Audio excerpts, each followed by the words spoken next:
लोकसभा चुनाव के चौथे फेज के लिए दिग्गजों ने प्रचार में पूरी ताकत झोंक दी। पीएम मोदी ने महाराष्ट्र के नंदुरबार में चुनावी जनसभा को संबोधित किया। इस दौरान पीएम ने विरोधियों पर जमकर हमला बोला। एक रिपोर्ट अब आपको दिखाते हैं। भारत माता की जय श्री राम, जय श्री राम। मराठा लैंड में पीएम की हुंकार, विरोधियों पर वार। महाराष्ट्र का मैदान आरक्षण पर घमासान। वंचित का है जो अधिकार, मोदी उसका चौकीदार। अब की बार लोकसभा चुनाव के 3 चरण समाप्त हो गए हैं। अब चौथे चरण के लिए चुनावी घमासान जारी है। प्रधानमंत्री नरेंद्र मोदी ताबड़तोड़ रैलियां कर रहे हैं।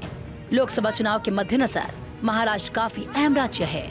यहाँ कुल 48 लोकसभा सीटें हैं, जो किसी भी दल को दिल्ली की सत्ता पर पहुंचाने के लिए काफी अहम है। लिहाजा पीएम मोदी ने नंदुरबार में चुनावी जनसभा को संबोधित किया और विरोधियों पर जमकर निशाना साधा। पीएम ने आरक्षण को लेकर कांग्रेस को निशाने पर लिया। आरक्षण पर कांग्रेस का हाल, चोर मचाए शोर। ये चोर मचाए शोर वाला है। धर्म के आधार पर आरक्षण बाबा साहब के सिद्धांतों के खिलाफ है, बाबा साहब की भावना के खिलाफ है। संविधान निर्माताओं ने जो संविधान बनाया, उसकी पीठ में छुरा भोंकने वाला ये माफ न कर सके ऐसा पाप है। वंचित का जो अधिकार है, चाहे एससी हो, एसटी हो, ओबीसी हो, वंचित का जो अधिकार है, मोदी उसका चौकीदार है। वहीं प्रधानमंत्री ने विकास को लेकर कांग्रेस को निशाने पर लिया। साथ ही कहा कि कांग्रेस जानती है कि वो विकास में मोदी का मुकाबला नहीं कर सकती, इसीलिए वो चुनाव में झूठ की फैक्ट्री खोलकर बैठ गए हैं। झूठ फैलाकर वोट लेना चाहते हैं।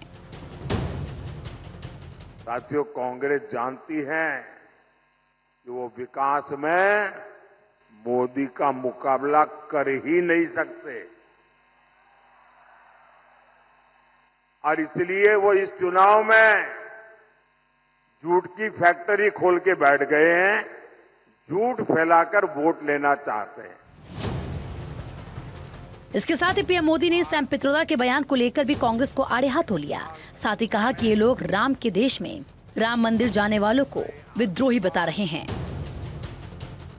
आप कांग्रेस की मानसिकता देखिए।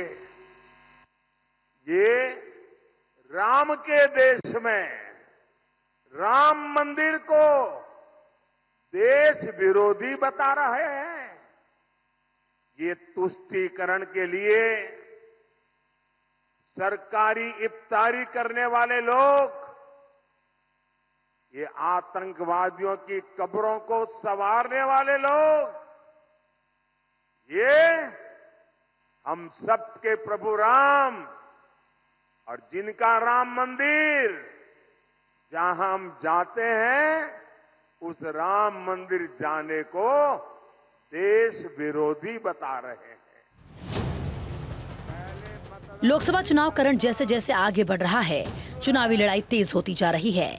बीजेपी ने मिशन 400 पार को लेकर चुनाव में अपनी ताकत झोंक रखी है। साथ ही विरोधियों पर निशाना साध रहे हैं, ताकि 13 मई को होने वाले चौथे चरण के चुनाव में ज्यादा से ज्यादा सीटें जीत सकें और 400 पार के लक्ष्य को पूरा कर सकें। Bureau report, Bharat 24।